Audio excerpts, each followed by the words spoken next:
जी। अच्छा डॉक्टर साहब, एक तो उन्होंने इलाके का, हुमायूं ने बड़ा अच्छा उनसे पूछा इलाके का, उन्होंने बता दिए कि फ़लाँ इलाके से जी मैं आरिफ आला से बात कर रही हूँ, साहिवाल के करीब ही है। आपने बताने के वहाँ पे, हाँ करीब है, आधा पौने घंटे की ड्राइव है।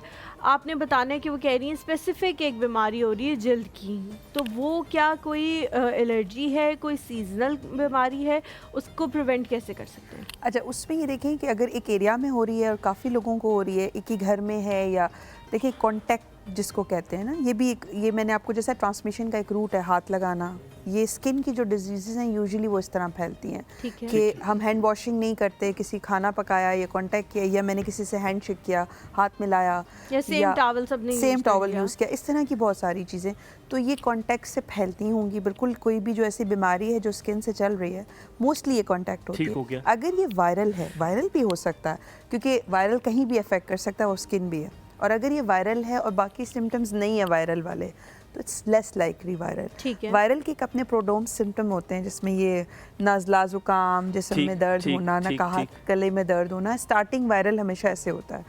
अगर सिर्फ स्किन इन्वॉल्व कर रहा है तो there can be some viral जो सिर्फ स्किन, लेकिन वो थोड़ा पेनफुल होते हैं, यूजुअली दर्द करते हैं, खारिश होती है। तो फिर क्या लें? एंटी एलर्जी लें? एंटी एलर्जी तो आप बिल्कुल लें, उसमें कोई प्रॉब्लम नहीं। डॉक्टर के मेरे ख्याल में एप्लीकेशन के बाद में, क्योंकि यू डोंट नो कि आपको क्या एलर्जी है। आप प्लीज़ इसके लिए किसी डर्मेटोलॉजिस्ट को पहले एक दफ़ा दिखा लें, क्योंकि देखें इस तरह फ़ोन पे विदाउट सीइंग कि how kind of a disease is that, I can not से कि वो क्या है। डॉक्टर अदीला, उनके दूसरे सवाल को मैं पूछूंगा, वो इसलिए क्योंकि उसका बड़ा मज़े, ये बहुत मज़े की चीज़ है। आप जब भी सप्लीमेंट्स लेते हैं, कोई भी दवाई लेते हैं, आपको कहा जाता है, अम्मी की तरफ से आवाज़ आती है, दूध के साथ लेना, बड़ी हाई पोटेंसी की दवाई है, थोड़ा गर्म कर लेना दूध।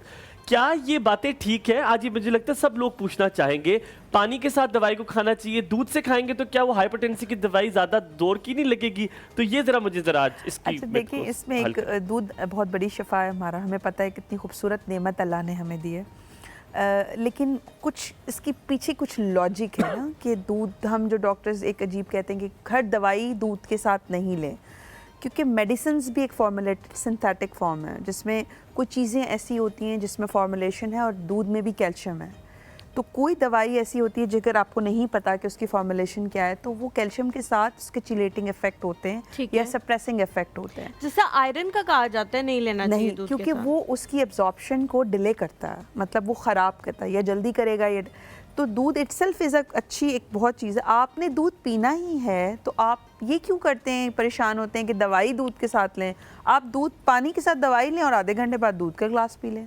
अब जैसे देवरानी जेठानी एक किचन में साथ नहीं हो सकती हैं, आपने नहीं रखना उनको साथ में, पहले एक खाना बनाए, वो बाहर निकले, आसानी है ना, दूसरी तो लड़ाई खत्म हो जाएगी, लड़ाई खत्म हो जाएगी। तो आप इसी तरह कुछ चीजों की दो साथ नहीं रह सकती। वैसे इतनी लड़ाई नहीं होती, मुझे ख्याल से सास बहू को इकट्ठे किचन में नहीं होना चाहिए, एक वक्त में एक रहे। क्यों, कभी कुछ हुआ इससे? कभी होता है? बस नहीं, हमारा किचन अलग अलग है। अच्छा, मैं वैसे पूछ रहा हूं, जनरल नॉलेज। तो इसलिए दूध से कोई प्रॉब्लम नहीं है, आप दवाई दूध से ले सकते हो until you don't know what is the medicine is। अगर आपका डॉक्टर प्रिस्क्राइब करा, you can take with the medication, क्योंकि एंटीबायोटिक कुछ एक ऐसी होती हैं जो दूध के साथ उसकी इंटरेक्शन हो सकता है कैल्शियम से।